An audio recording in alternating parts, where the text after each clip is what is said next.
Madame, Monsieur, bonsoir. Merci de votre fidélité. Il est tout juste 18h30. Voici les titres du journal. Révision du Code de la famille, la saisine royale du Conseil supérieur des oulémas au sujet de certaines propositions à caractère religieux, une initiative qui tient compte des vertus de l'ijtihad constructif et de la modération qui caractérise les prescriptions de la charia au service de l'intérêt suprême de la famille marocaine. Le sport, une activité qui vous veut du bien pratiquer en salle de sport ou en plein air. L'essentiel, l'activité physique fait du bien au corps et au moral. Nous irons à la rencontre de passionnés de sport à Rabat, une ville connue pour le nombre grandissant de ses salles de sport et de ses espaces verdoyants qui font le bonheur des joggeurs. Finale de la Coupe du Trône de football pour la saison sportive 2022-2023. Rendez-vous demain au Grand Stade d'Agadir.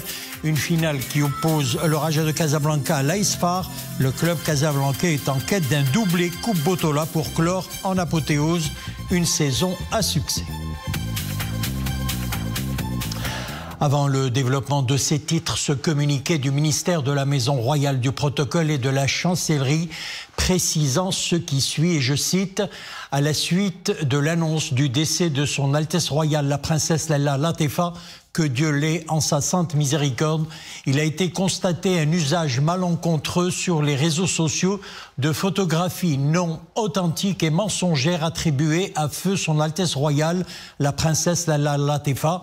Nous appelons l'ensemble des citoyens au respect des lois y afférentes et du deuil de l'illustre famille royale. » Fin du communiqué. La saisine royale du Conseil supérieur des oulémas au sujet de certaines propositions à caractère religieux portées à la haute appréciation de Sa Majesté le roi Mohammed VI par l'instance chargée de la révision du Code de la famille, une mesure constitutionnelle visant le parachèvement du processus de révision du Code de la famille, une démarche dynamique, ouverte, inclusive et prospective sur des questions touchant à la religion. Khadija El-Jamali, Imanable. C'est une initiative qui puise son essence dans les prérogatives religieuses de Sa Majesté le Roi en sa qualité d'Amir al-Mu'minin. La saisine royale du Conseil supérieur des oulémas au sujet de certaines propositions à caractère religieux traduit l'engagement du souverain à promouvoir la réflexion collective sur les questions en lien avec ce chantier. L'initiative royale tient compte des vertus de l'ijtihad constructif et de la modération qui caractérisent les prescriptions de la charia au service de l'intérêt supérieur de la famille marocaine. La saisine royale à l'adresse du Conseil supérieur des oulémas est une invitation à l'ijtihad dans un esprit d'ouverture et d'adaptation aux nouvelles réalités sociétales, en parfaite harmonie avec l'esprit de la Constitution et l'institution d'Imarat al-Mu'minin. Les oulémas marocains jouissent d'une grande notoriété et feront le nécessaire au service du bien-être de la famille marocaine et de l'ensemble de ses composantes. En effet, les oulémas du royaume ont la compétence de se prononcer sur les propositions émises par l'instance chargée de la révision du Code de la famille, avec en prime l'impératif de s'inspirer des vertus et de l'esprit de l'ijtihad en harmonie avec les règles de la charia islamique et ses nobles finalités. Une famille saine et équilibrée requiert la protection des droits de tous ses membres, et ce dans le cadre des droits de l'homme. Sa Majesté le Roi a d'ailleurs fait de la promotion de ces droits une priorité au cœur du projet démocratique, sociétal et moderne, en vue de préserver les droits et acquis de la femme et protéger ceux des enfants. À coup sûr, la saisine du Conseil supérieur des oulémas s'inscrit dans l'ambition royale de satisfaire les revendications et d'accompagner les nouvelles réalités sociétales, le tout dans un cadre consensuel, empreint de renouveau et suffisamment attentif aux exigences de stabilité des relations conjugales, de pérennité, de la quiétude et de l'affection entre toutes les composantes de la famille, cellules de base de la société. La démarche royale vise aussi à disposer d'une législation moderne à même de préserver la cohésion de la famille marocaine en tant que pilier de la collectivité nationale pour qu'elle puisse mener à bien ses rôles socio-éducatifs. La saisine royale à l'adresse du Conseil supérieur des Ulémas, une actualité à la une et bien d'autres encore que l'on décrypte tout de suite d'ailleurs avec notre consultant Mostafa Sahimi, professeur de droit et politologue. Bonsoir. Bonsoir. Alors la saisine royale, une démarche dynamique, ouverte et inclusive sur les questions touchant à la religion. Quelles en sont les caractéristiques et les objectifs? Il faut d'abord rappeler l'historique de ce dossier. Dossier donc qui est un grand chantier de la réforme du Code de la famille de 2004. Le souverain avait adressé une lettre au chef du gouvernement à la fin septembre dernier, demandant donc qu'un délai de 6 mois soit mis à profit par la commission qui comprenait 15 membres pour réfléchir et faire des propositions. Le délai a été tenu et le rapport a été remis à Sa Majesté à la fin mars, le 30 mars dernier. Maintenant, ce dossier et entre les mains de Sa Majesté, qui a décidé donc de saisir le Conseil supérieur des Ulémas pour examiner un certain nombre de questions sur la base de principes qui sont connus. D'abord sur la base du respect des normes religieuses, et le souverain a rappelé qu'il s'agit de ne pas autoriser ce qui est prohibé ni d'interdire ce qui est autorisé, donc le respect du corpus normatif religieux, mais d'un autre côté, la modernité et aussi les vertus de modération, et évidemment, dans cette ligne-là, l'ijtihad comme effort collectif d'interprétation. Donc maintenant, le Conseil supérieur des Ulémas est saisi. Il faut préciser, il est saisi sur la base des dispositions de l'article 41 de la Constitution. Sa Majesté le roi Amir al-Mouminin étant président de ce Conseil supérieur des Ulémas, c'est une compétence liée. C'est-à-dire ce Conseil supérieur des Ulémas, qui est d'ailleurs prévu par la Constitution, est un organe qui a une compétence liée, c'est-à-dire il est saisi par le seul souverain Amir al-Mouminin. Il n'y a pas d'autosaisine du Conseil supérieur des Ulémas, ça doit être dit. Alors il y a des choses évidemment qui ont des implications religieuses, je pense notamment à la question de l'héritage, évidemment. Puisque ça relève du statut personnel, vous le savez, d'Amoudawana, le problème également du testament, le problème du mariage des mineurs, et puis le problème aussi, entre autres, de l'égalité de l'autorité parentale. Il faut bien comprendre quelle est l'équation. D'un côté, la modernité, de l'autre, des contraintes religieuses. Et au fond, c'est un débat de société sur le projet de société que nous voulons pour l'avenir. Autre actualité à la une cette semaine, Mostafa Sahimi, l'aide médicale humanitaire acheminée par voie terrestre à la bande de Gaza, un nouveau geste royal de générosité en faveur de la cause légitime des Palestiniens. Que dit cette nouvelle opération de la tradition royale constante pour soulager les souffrances des Palestiniens? Générosité et solidarité aussi. Solidarité, sur ce plan-là, le Maroc s'est distingué par cette aide humanitaire. C'est la 3e aide humanitaire. Il y en a eu 2 autres précédemment, notamment en 2018, puis fin octobre 2023, 25 tonnes de denrées alimentaires. Aujourd'hui, c'est une aide de 40 tonnes, mais de médicaments. C'est important, donc c'est une aide qui répond à des besoins spécifiques qui ont été identifiés et qui est déterminée suivant les besoins des populations ghazaouies, avec le concours évidemment du Croissant Rouge palestinien, etc. C'est là l'expression d'une diplomatie humanitaire d'aide, qui est l'un des volets de notre diplomatie. Et sur ce plan-là, le soutien constant du souverain, qui est président du comité Al-Quds, il faut le souligner, pour ce qui est de la cause palestinienne et des bien-être des Palestiniens, en particulier dans la phase difficile que traversent les populations de Gaza aujourd'hui. La position du Maroc est constante. Soutien et financement majoritaire des projets de Beit Al-Quds, c'est important, avec une déclinaison sociale, formation professionnelle, aide médicale, etc. Et puis aussi le fait qu'au plan diplomatique, le dossier est pris en main par le souverain de manière réactive et efficace. Il y a toutes les interventions, les interpellations du souverain aux différentes instances internationales, ONU et ailleurs, pour la prise en compte, enfin, du destin du peuple palestinien. Sur la base de quoi?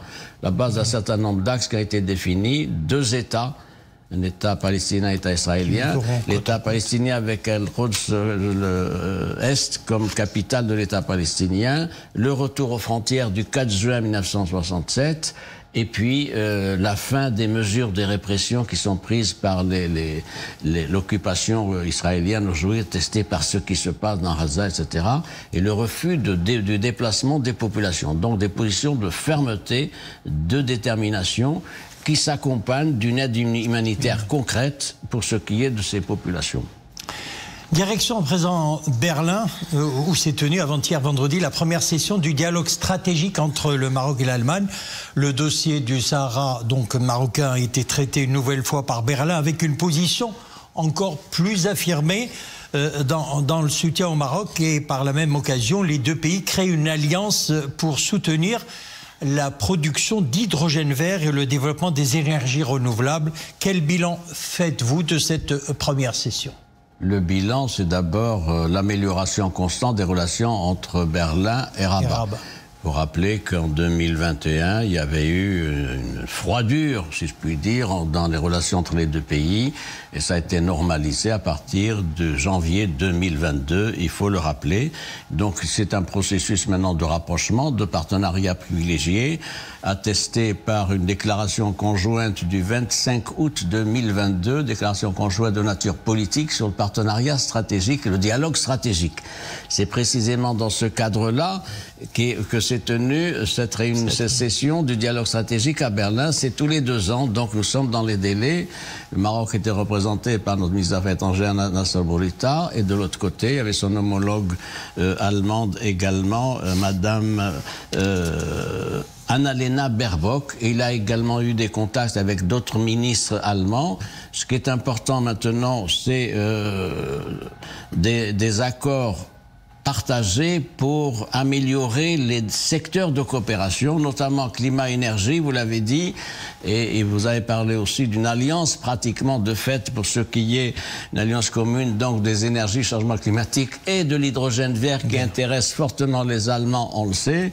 Également développement économique, la formation, l'emploi, puis il y a aussi un certain nombre de thèmes transversaux dans la question migratoire, la bonne gouvernance, genre, la numérisation, et tout ce qui rapproche les deux pays pour ce qui est un certain nombre de dossiers internationaux, la lutte contre le terrorisme, le problème de sécurité, etc. Ajoutant enfin que ce sont des relations économiques importantes. C'est des échanges commerciaux de 5 milliards d'euros en 2022. Ils sont passés à 5,5 en 2023 et des prévisions de 6 milliards d'euros en 2024. Donc il y a là quelque chose d'important et ça témoigne de la visibilité et du statut particulier du Maroc pour ce qui est d'un partenaire comme l'Allemagne à côté d'autres partenaires traditionnels. Mostafa Sahimi, merci d'avoir décrypté pour nous l'actualité de la semaine. Mostafa Sahimi, donc professeur de droit et politologue, merci. Merci à vous. Élection présidentielle en Mauritanie, le président sortant Al-Ghazouani largement en tête après le dépouillement d'environ 80% des suffrages exprimés la veille. Mohamed Ould Cheikh Al-Ghazouani détient plus de 55% des voix sur un taux de dépouillement d'environ 80% selon la plateforme en ligne de la Commission électorale nationale indépendante. Le principal opposant, le militant des droits humains Biramda Abeid, est pour l'heure deuxième avec environ 22% des voix. Le candidat du parti Tawassoul, premier parti d'opposition à l'Assemblée nationale, Hamadi Ould Sidi El Mokhtar, se classe pour l'instant troisième avec quelques 13% des suffrages. Le taux de participation tourne autour de 55%, toujours selon la Commission électorale nationale indépendante.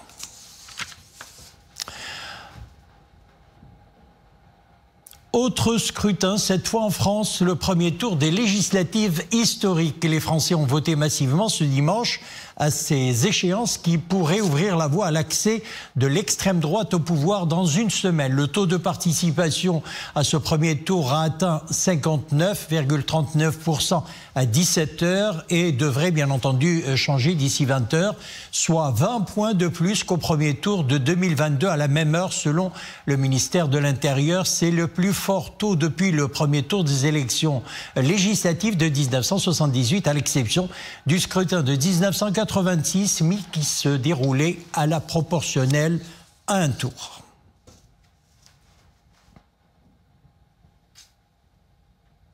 Dans le reste de l'actualité internationale, l'armée israélienne poursuit ses bombardements sur la bande de Gaza, notamment le nord où les combats acharnés se poursuivent contre le Hamas dans le secteur de Shoujaïa. Entre 60 000 et 80 000 personnes, selon le Bureau des affaires humanitaires de l'ONU, ont fui l'est et le nord-est de la ville de Gaza après l'ordre d'évacuation donné jeudi par l'armée israélienne.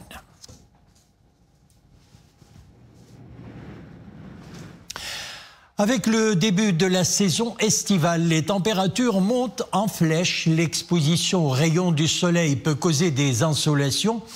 Sans protection adéquate, cette surchauffe peut affecter de nombreuses personnes avec un risque accru chez les enfants, les personnes âgées et celles souffrant de maladies chroniques.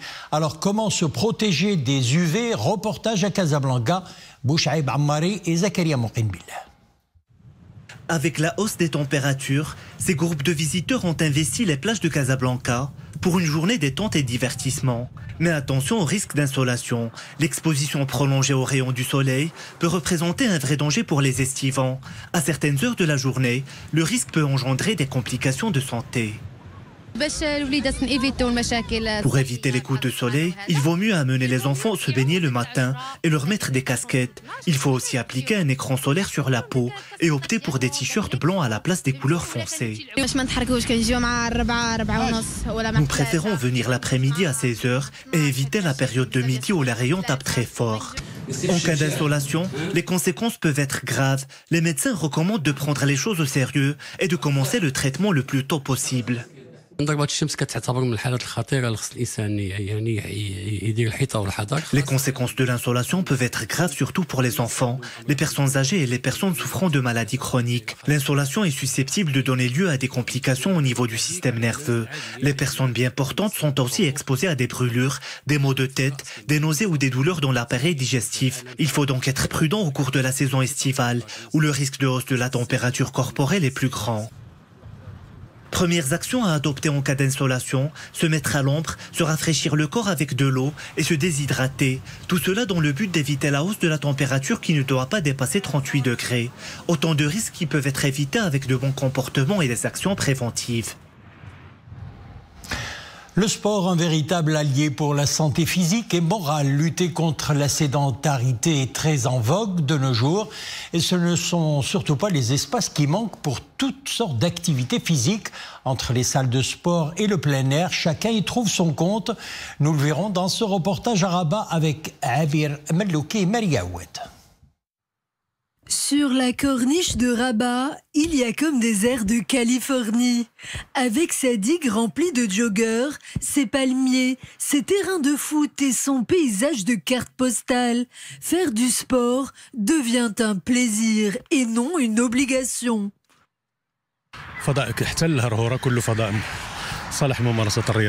C'est très agréable car il y a de longues routes balisées qui vont jusqu'à Haroura pour marcher. Pour ce qui est des aires de jeu pour enfants, tout est propre et parfaitement structuré. Tous les dimanches, nous venons en famille profiter des installations de sport et profiter du grand air.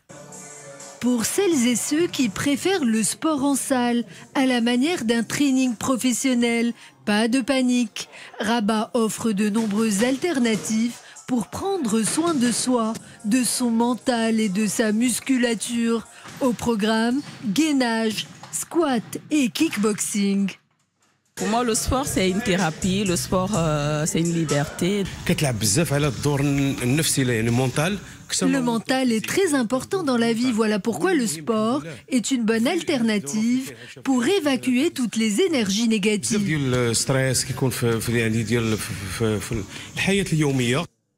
C'est devenu presque un adage que l'on se répète à tout âge de la vie. Le sport est l'allié de notre santé et de notre cœur, en diminuant de près de 30% les maladies cardiovasculaires. Voilà pourquoi il est nécessaire de pratiquer une activité sportive quotidienne d'au moins une demi-heure par jour.